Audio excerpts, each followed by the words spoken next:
Welcome to Wine Soundtrack USA. Listen to the passion with which producers narrate their winery and their world in 30 answers. Discover their stories, personalities, and passions. Hello, friends and listeners of Wine Soundtrack. This is Allison Levine, and today I'm with Graham Weerts from Jackson Family Wines. Graham, welcome, and tell us about, Jackson Family Wines we've heard of, but tell us about the wines you're working with. I do a bunch of different things for Jackson Family Wines. My primary job is vineyard operations, but I'm a trained winemaker, and I'm working on a project in South Africa as well. You know, working on this Capensis project, which is really the reason why I'm here today, is because you're making this what I feel is quite a statement Chardonnay coming out of the Western Cape. And I also still work with some of the older vineyards in California for the legacy programs. So that's how I spend my time. You know, it's separated between two different countries, and I load the family up and ship them across every now and then. Spend about 3 to 4 months a year in South Africa and the rest of the time in California. So obviously, yes, you're making wine in California, but let's talk a little bit about the South African wines. Tell us where you're located, the story behind it, what you're producing, how much you're producing. Yeah. So the South African project, it's really young. You know, we bottled our first wine in 2013, and we went down there in 2012 to go find places to make some great Chardonnay. Barbara sent me down there to go and really explore the place, and you know, we invested in time sourcing vineyards and fermenting those and getting those all right. And now in 2014, you know, 2 years down the line, we actually bought a property in the Stellenbosch area. So the home base, if you will, is this magnificent property in Stellenbosch on the Hellswater, and it's in the little corner called Banhoek, which actually means scary corner. And it's a little beautiful little site. And we've finally just put a winery together now in 2019. We finally built a winery I don't believe in building wineries on vineyards, because vineyards it's like sacred land. You don't really want to. So we found a more industrial site to put a winery up, and it's just a shed with a whole bunch of paneling, and we can put all sorts of different barrels in there and different temperatures, and we can ferment it all sorts of different ways. So we split down there, but the main home base is Stellenbosch. How many acres do you have at your vineyard? Well, all work in hectares. In South Africa, we work in hectares. In California, we work in acres, but we've got about 12 hectares planted. The property itself is about 49 hectares. You can use the conversion rate if you want. It just works for me knowing exactly what it looks like down there. That's our goal. The portion that's not planted, we've spent a tremendous amount of effort and time rejuvenating those sites, taking out all the alien plantations and getting it back to its original state. And so at some point, the entire property will be planted? Hell no. No, it's too steep. No, what we've planted is what we can plant. Some of the map guys have come through and said, okay, well, we can plant these sections up high and we can do this, but I can't get a goddamn tractor there. I can plant it because it's not as steep there, but I'm never going to get a tractor up there. You know, the tractor will roll before I even get it there. So, and I've got no intention of doing that, you know, so that we've got enough for what we need, and I don't think there's never our intention to grow much beyond what we're doing, where we are. We'll grow into what we own. And the varieties that you have planted there? Only Chardonnay, 100% Chardonnay. That's our focus down there, that's our goal. That's the peg I've stomped in the ground there because I believe in the site. I don't believe in this sort of fruit salad approach of planting a whole bunch of different varietals on a piece of ground. I believe in the quality that we're pulling from that site, so that's going to be the focus. If we want to play with other varietals down there, we'll go find a piece of ground to do it in, something that I believe in, and a site that resonates with me, rather than trying to be everyone gets what they want out of one piece of ground, which sooner or later somebody's going to be mediocre. That's my stand in life. Let's rather focus in on the site. And with the Chardonnay, what's your total case production? At the moment, we're doing between 700 and 1,000 cases per year, depending on the vintage. You know, if it really works out a spectacular vintage like 15, we'll do closer to 1,000 cases. Where in other vintages where like 16 and whatnot, we've pulled back a bit. But we also, you know, I've been pretty. It's not really just I can do 5,000 cases if I want to, but from a quality point of view, the integrity of what I do, I pull that right back and just select the best barrels that I really want to work with, and get the ratios correct for that moment and that time. Well, I just got to taste that Chardonnay, so I would say you're doing the right thing. It has beautiful acidity, great mouthfeel, just a great wine.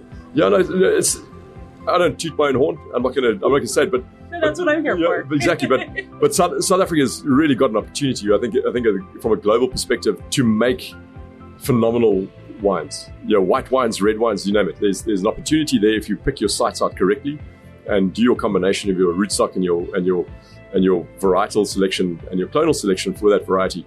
if you do that correctly, you're going to make wines which are absolutely sublime and blow you away. Fortunately for me, we've approached the things from the Chardonnay perspective, because that's a varietal I relate to the most, and I really enjoy working with that variety. I'm not wealthy enough to drink the really expensive ones, but standing where we're standing, I might just start cracking a couple of bottles. But it's a really interesting varietal to put in a place where people think it shouldn't really exist. But the vineyard sites in South Africa really lend itself. The diversity of sites, we can pick out these amazing little spots all over the place. So that's what's exciting for me. And I like working with a varietal. I think it's a very transparent varietal. It really shows a sense of place. Rather than something like Sauvignon Blanc, I'm not going to knock Sauvignon Blanc. We've done enough of that this week. But the thing about Sauvignon Blanc is it really shows a varietal character and not so much a sense of space and place. I prefer something like Chardonnay, maybe Chenin as well, in certain areas when it really shows this transparency of place, which is exciting. So what is your first memory relevant to wine? Wow, that's a question. I actually got asked that question in New York. And the first memory is the real memory. And if I think back, we always used to have these huge Christmases. And we don't do have them that much anymore. My grandparents, they lived far away from everyone. We all used to congregate on this Karoo farm and have these huge Christmases. And all of the grown-ups would sit on one table and the kids were on another table. That was a Christmas table. You got these goofy little crowns, like paper crowns on your head. You got Christmas crackers. I don't know if you guys know what Christmas crackers are. It's a very English tradition, the crackers and breaking crackers. But we always allowed, my dad is a big collector. Funny enough, his number one wine for collection was the Kanonkop, which we tasted today. And he'd always give us a small little glass, like a little sherry glass type thing. I didn't want a liqueur glass, but halfway with a bit of water in there. And even from a very young age, we were introduced to wine from that stage. And then I suppose the next time was when we drank my father out of house and home and his entire collection. When my brother and I were probably about 17, I was around 17, my brother's 6 years older than me. And when they went away for vacation, like little weekends away, my brother and I would rip it loose there. And my dad always used to come home and was like, what the hell happened to my wine? And he had an amazing selection of wines and we just drank it. But I think he got a kick out of it because it was all my brothers and this guy, like he studied viticulture as well. He's gone in a different direction, but he's a big fan of the whole wine scene. But my father always he got a big kick out of it because we were really into what he loved as well. So that's the real thing. And we essentially farmers. My brother's a farmer. He farms buffalo and rhino now. So he doesn't farm the rhino. He's on a rhino sanctuary, but to pay for the rhino, they got to farm buffalo. So they breed these beautiful buffalo herds, and that's what they do. A bit of game capture and sell it on to keep the rhino safe. And they got about 34 rhino on their property now. Wow. So very different than wine. Very different from wine, but he's I think a really, really, really helpful guy when it comes down to the wine shop close by to where he lives. He tends to keep them quite well funded. Let me tell you, he buys a lot of wine there. So you have your memories of the first wines you ever drank, but just curious if you remember the first memorable wine, like wine. I spoke about it down here. There's a 1987 Delay Chardonnay that Mike Dobrovich showed me. Mike Dobrovich is a huge influence on my career. He's probably the most influential person in my career. Everyone that used to listen to you speaking to down, he had an influence on all of us. Adi, Ibn, I remember meeting Ibn. I was at college with him, but spending more time with Ibn than even at college because he's a little bit ahead of us. At Mike's house, tasting wines and talking about findings and doing things and doing how to work with phenolics. And so that was that 87 Delay Chardonnay, which was sublime. It was something that it was a shape-shifting wine and it changed the world in my mind. So that's the real first major memory. And then now obviously you go into the Burgundies and all the rest, it's all takes you down the road. Absolutely. So, you have a special, unique situation because you were born and raised in South Africa. You're making wine there. You also live in California where you make wine. I'm curious, with all your travels around the world and where you're living, who do you think makes the best in terms of quality? Wow. I don't believe in best or worst. I guess we all had the dreams of being an Olympian and winning a gold medal or something like that. I don't believe in, I think what excites me about both places and the reason why I spread my time between both countries is there's sublime vineyard sites wherever you go. Even remotely interested in mediocrity anymore. I've got to that point in time in my life where mediocrity doesn't, I'm not going to drink a glass of wine just for the sake of drinking a glass of wine. My wife's a winemaker as well, and she's pretty persnickety as well. She's more persnickety than I am. So we'll go search these things out. So no, I don't think there's one place better than the other. I think they're so diverse and different, but they also allow you to make some phenomenal wines. And California is, I think California is going to go through a very similar revolution that South Africa went through in the last couple of years, where people are going to become way more focused on their vineyard sites. Their picking dates are going to be pulled back slightly, and the integrity of their wine. I think a lot of guys are starting to focus that way already, and really dial in the integrity of the vineyard site, rather than just this opulence. Because California is a hell of a beautiful place to grow grapes. It's good. It's God's country when it comes to agriculture. You can grow anything relatively well anywhere, but to get that real nuance and that, you really have to work quite hard. As a wine drinker, who do you think gets to drink the best in terms of quality? Is there a country where we have the best access, or a region that you think has the best access? US and the UK, man. Everything and anything that's available is in those two countries, because obviously imports are a big business in the US right now. So a lot of people are bringing wine across here. It's a great wine culture. It's a relatively young wine culture. So people are open to experimentation. We can get wines here at any price point that is exciting. So to me, it's San Francisco's got its quirks, LA's got its quirks, New York's got its quirks, and what they kind of gravitate towards. But everywhere you go, there's a great wine culture. And then obviously the UK, where I cut my teeth in the international trade in the UK market, and they've got obviously the big supermarket trade. They don't make, well, now they're making their own little bit of wine, but typically they've made very little wine. But that fine wine trade out of London is something to behold. The wine, the quality of the wine, the appreciation of wine. I think there's no regionality there. Everyone's open to different things. So between those two countries, my eyes were open up. It was funny. Artie didn't tell his story about his puppy dog story today, but we're all puppies with the eyes closed, and suddenly something opens your eyes, and that's definitely one of them. But that's you told a great story about the puppies opening their eyes, and that's one of those things I can say when you're your little puppy floating around there, and you open up your eyes and you get caught with the MW and here with the MSs. You really end up with some fantastic wines on the table. So when you don't get to hang out with an MW or an MS opening great wines, what kind of wines would we find in your cellar? Anything and everything. I really don't decide what I'm going to drink and not drink, as long as it's got integrity and a sense of place. I make a point of going down to, we've got a pretty good local store. They bring in a boatload of imports. And obviously as an organization, JFW, we do a lot of comparative tastings. So there's no single thing. But if I had a choice to stock my wine cellar, you get people very laugh at me right now, but it's going to be fine white Burgundy. I'll search that out as much as I possibly can. And then but then something that is also, because of the moments in time, great aged claret, the great Bordeaux. It's not the new riper style Bordeaux, but the great old clarets. They were and are going to be sublime. They're slightly more. I'd hate to say what the critics have had an influence in Bordeaux. I think people are going to pull it back in a degree sooner or later. But right now, great aged Bordeaux. Man, it's something special. I spent a day with Paul Pontellier, unfortunately, 2 years before he passed away, at Margaux, and he was showing me the drinkability of Margaux. And I think that's something that we don't talk about, because my day job is also making Cabernets. I also work with a lot of big Cabernets, but to get back into the drinkability of fine wine, and that's the part that intrigues me mostly, is that drinkability side of things. Your wine's got to be. It's a joy to drink these damn things, rather than trying to be so austere and out there. Let's bring the drinkability back. And that's something I'll never forget, that spending that day with Paul Pontellier explaining the drinkability of great Bordeaux. So that's, if you on a desert island, you'll have a whole lot of white Burgundy there and a couple of cases of claret.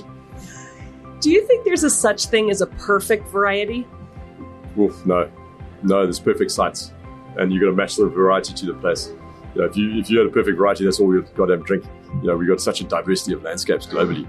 There's no such thing as a perfect variety. There are a couple of varieties that aren't so great. We can talk about them. We spoke about them a couple of times this week about what would be the thing you'd put on a barbecue and to burn it up. And there are a couple of varieties like that. But most of the time, it's something that grows that tastes bad is probably grown in the wrong place. And that's something that every single variety has its merits. I'm not talking about even Chasselas. I don't know if you've been to Switzerland and tasted Chasselas. Chasselas made coming from a really good spot. It's a table grape. That can make a bloody sublime wine. So everywhere that you go, there's great varieties, and there's so many. If you look at Janssens' book, it's about thicker. So there's no single one. So you mentioned before critics a little bit. What's your opinion on critics and scores? I love critics. They are the fantastic people. No, I've got no problem with anyone as long as they love wine and they take wine for what it is. And a lot of people come in for a lot of stick. I used to taste with Bob Parker before he retired. Some of the best tastings of my life with Bob Parker. He gets a lot of criticism at the moment for this, that, next thing. Bob Parker to me was one of the most sort of interesting guys to taste with because he wasn't a one-trick pony. He tasted relatively well, not really, he tasted sublimely well. He got a lot of stick, but what his influence was on the world of wine is phenomenal. You got a lot more wine in the glass than a lot of other critics. So take it from whence it comes, and understand your critic. I think that's more important to me than anything else. Understand the critic, find one which you relate to, and the one that you think relates the most to the type of wines you drink. And then follow them. Don't give the wine criticism world a knock because it's not really worth it because these guys are doing a job which is fantastic. They're getting wine into people's glasses. And that's more important to me than anything else. Wine Soundtrack, the voice of American wine growers and makers. So as a wine drinker, red, white, or rosé? Well, depends on the time of the day, depends on the food, it depends on where we are. But again, if it has to be, I'm probably going to kind of veer to the reds, just because I think we can get through a bottle a lot quicker. A really fine red bottle of red wine will just kind of stimulates the mind a bit. Still or sparkling wine? I do like Blanc de Blanc. Let me tell you, Blanc de Blanc is from some of the classic sites. Blanc de Blanc is one of the most ethereal expressions of Chardonnay you'll ever get in your life. Like I said, it's my first love. It's my first child. It's a little Chardonnay thing. And, Blanc de Blanc is fantastic. You're done well and aged well. Juice, it ages perfectly. So, that'll be something that I'll hold very clear and dear to me.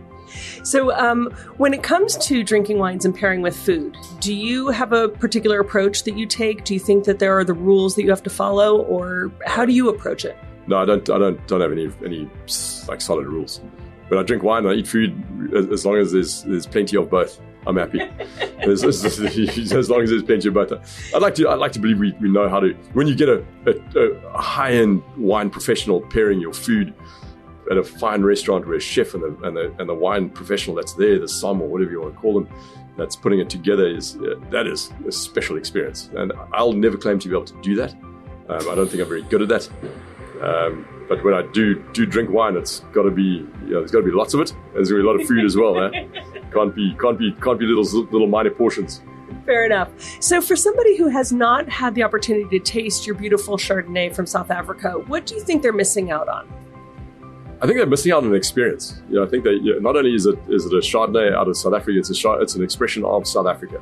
And I think to me, it's all I'm trying to do is do justice to the people that farm those lands and have farmed those lands for generations. The people that do the pruning, the people that do the suckering, the people and the pioneer spirit that was down there. I think what you want to do is try South African Chardonnay or my Chardonnay, whichever you try, but try South African wines because try the right ones, the correct ones, and then you're going to get an experience of people who are really determined and wines that are very unique in their own right. And I think that's if you try my wine, you're gonna find something that's a bit more classically styled because that's just where my sensibilities lie. You try friends of mine that we're presenting today; those wines are very individual to their place and to themselves. They represent who they are, but more importantly, they represent the spirit of the country. And I think if you miss that opportunity, you're not doing yourself any justice. And how much do you think vintage plays a part in it, especially living in climates that are less variation year to year? Do you think that there's more that repeats itself from one year to another, or do you see great variation? No, I think there's a lot of variation. If you focus on what you're doing from an artisan point of view and an artisan winemaking point of view, there's going to be vintage variation. There's no doubt. The time where we don't get variation is where you let things ripen up until if you get Cabernet or Chardonnay or whatever ripening in Australia to 28, 30 bricks, you get it ripening in South Africa to that level, you get it ripening in California, you name it, wherever you go, the wines just become dumb, they become global. And fair enough, they're appealing initially, but vintage variation plays a part when you focused and you dialed in and you want to express your site as well as possible. There's definitely vintage variation regardless of where you are. So as a viticulturalist, do you have any rituals for harvest? Any signs or omens that you look for that will predict what's going to be happening? I just watch the weather like a hawk. I watch the weather, and everybody says, oh, it's the weather during harvest. It's not the weather during harvest. It's the weather during flowering. It's the weather during veraison. It's the weather that puts you on a different, aware of your understanding the stress factors. Working in the areas that I work, I'm really concerned about the major stress factors. I don't want my vines to be too stressed. It's fine in Europe because you've got more water coming down for now. Let's say for now, because when climate change starts to change things, it's going to be a different story there. But in the areas where I work, it's a lot to do with the stress factors. I don't want my vines to go into this deep stress that I can't get them back. I don't want them to be growing through the roof. But watching every single aspect and being very dialed in from the word go. Dialed into the budding, dialed into how you sucker, and dialed into your flowering process. All of that. Really, every stage of the way being completely sort of dialed into what's happening. And to be dialed in, do you speak to your vines? Do you speak to the wine when it's in barrel? And if so, what do you say to it? No, I don't. A little bit too matter of fact for that. I don't. The esoteric things, I do get involved with the esoteric side of wine in a way, but that's very private to me. It's very private how I translate something into my world. I don't go talk to your vines or play the music or anything like that. I think it's too special a place just to go and kind of put a man concept onto these things. You just go and there's spaces that resonate with you, and that's the most esoteric as I get. So when you were little, what did you want to be when you grew up? Hi, man. I wanted to be a farmer. First and foremost, I wanted to be a farmer. I come from farming background. Like I said, my brother's in farming. I'm in farming. My grandfather was a sheep farmer. And that's really where it came from. The fact that I'm not particularly good on animal husbandry, as they call it, probably meant that I had to go in this direction. And that's the reason why, because milking cows at 3 o'clock in the morning just wasn't resonating with me. And looking after these things, because I look at these doughy eyes and you're like, oh God, what am I going to do these things? Where a vine resonates with you, but these little beasts that kind of run around, no, it wasn't exactly perfect. So I could probably maybe look after chicken. I don't know, but that's about it. And when you're not working, how do you spend your free time? I spend as much time as I possibly can with my family, my wife, my kid. My second one's on the way, but then I've also got this terrible, terrible addiction to a bicycle. It's a horrible thing, a mountain bike or a road bike, you name it. And that's where I spend. My credit card is maxed out from the family time point of view, because I spend way too much time on the bike. But it's my happy place, away from the push and pull of life. It's a nice place. It's very, very sort of, if you don't focus on that thing, you fall off. So, and that's the beauty about a mountain bike. You can do a 2-hour mountain bike ride, and it feels like you've been away for a week. So that's the most important thing. And so when you're trying to get a little more credit on that credit card with the family, and you plan a romantic evening with your wife, who's also a winemaker, as you said, Yep. What are the wines you're going to be pulling out? Oh gosh, like I said, anything, man, anything that's there. And you got to, we live in Healdsburg, so there's not a particularly deep list anywhere there. So we tend to.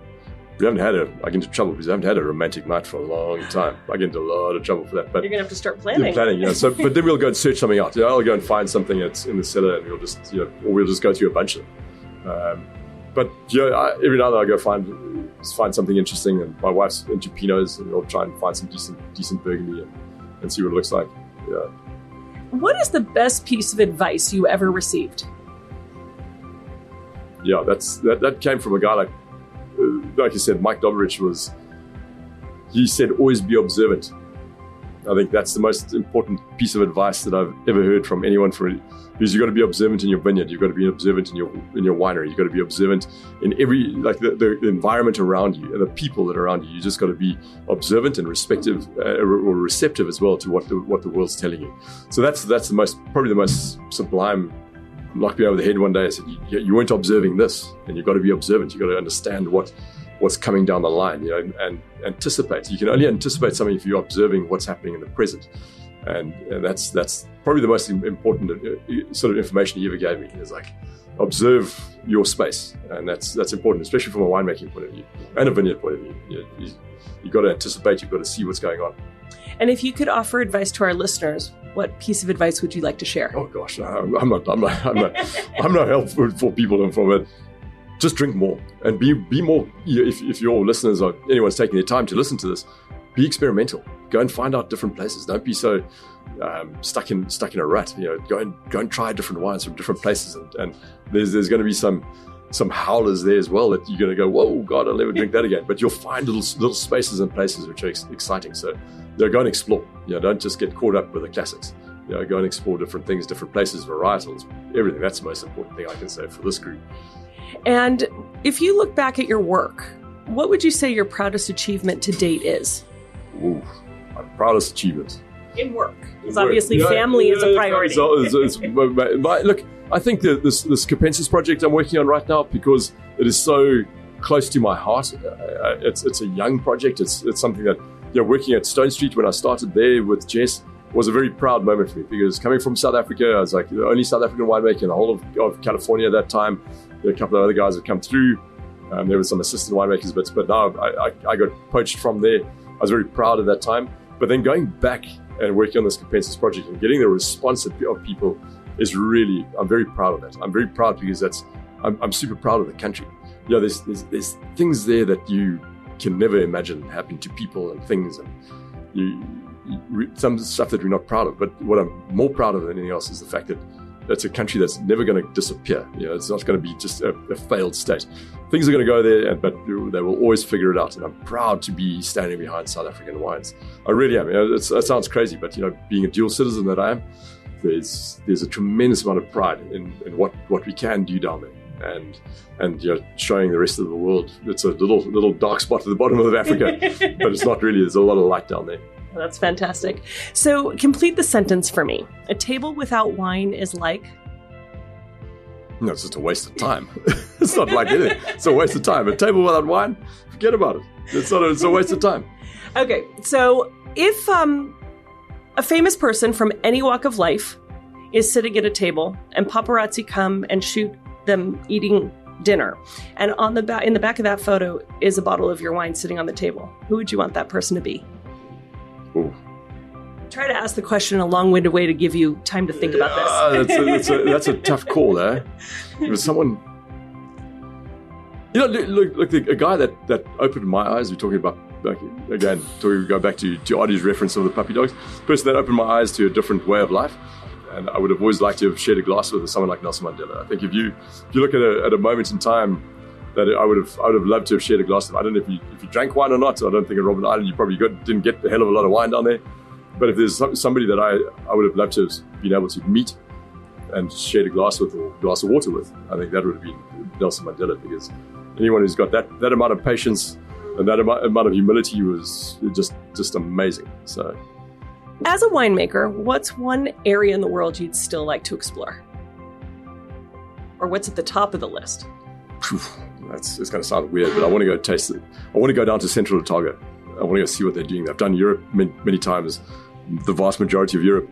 It always excites me to go to Europe and all the rest, but if the one place I haven't gone to is Central Otago, and I want to go down there because I think some of the more interesting Pinots have been made down there right now. So that's kind of where my immediate trip would go. I'd buy a ticket down there, which might happen soon, very soon. So go and see what they're doing with Pinot down there. So if you were being sent off to a desert island or deserted island, I want to be clear because it doesn't have to be hot, it's your island. Yeah. What are 3 wines you would take with you? Brand names? No, I'll take a Chardonnay, I'll take a Pinot, and I'll take a Cabernet. From anywhere? From anywhere. No, not from anywhere. One from Bordeaux, one from Burgundy, and probably one from South Africa. I'll take my South African Chardonnay with me. How about that? Yeah, no, I think definitely you take the classics. I lean towards the classics. My mate he'll tell you all sorts of fancy varietals, but I lean towards the classics, and I want to, because I think the most amazing sense of place you can get from those different varietals. So you get a sense of place, but sometimes also it conjures up a feeling. Yeah. And music goes along with that.